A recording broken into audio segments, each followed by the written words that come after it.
To salamu alaikum. Amin wa alaikum salam. Malam Rijali Sanin Wawo.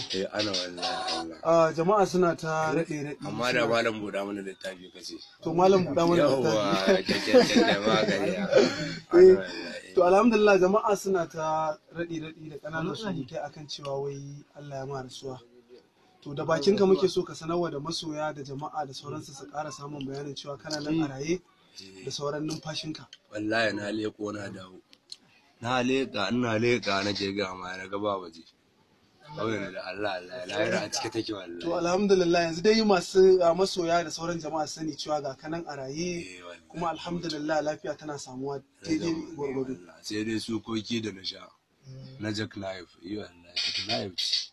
Wani gwaggon nan yan cana. To ubangiji Allah ya kiyaye gaba kuma ya shiga tsakanin mu da makiya. Dan annabawa. Allah ubangiji ya ƙara nisan mu da makiya. Saboda mutuncin fa. Allah ya ƙaro mu a fatan kun gani kuma kun gamsu kuma kun samu bayanan da kuke ba. Wallahi. Ko sai ka buɗa musu littafin. Sai dan buɗa wallahi. Sai ka dan buɗa musu. Ai sai na dan buɗa, ya zama dole ai. To Rijali dai zai buɗa musu littafin kai sai su mutu saboda bakin ciki. Ba bai ya to ya kamata dai ku amsa ko ba ba bane. Malam buɗa mana littafi. Malam buɗa mana littafi. Karin balle ɗinkin. Malam buɗa mana littafi. Amma ba da zan tashi. Malam buɗa mana littafi. Babbar. Malam buɗa mana littafi. To Allah ya lafiya mu.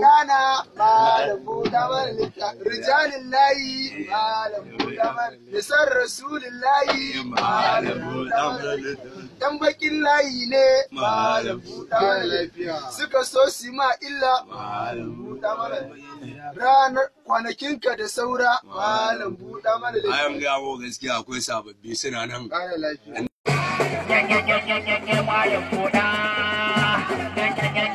Malam buɗa mana littafi.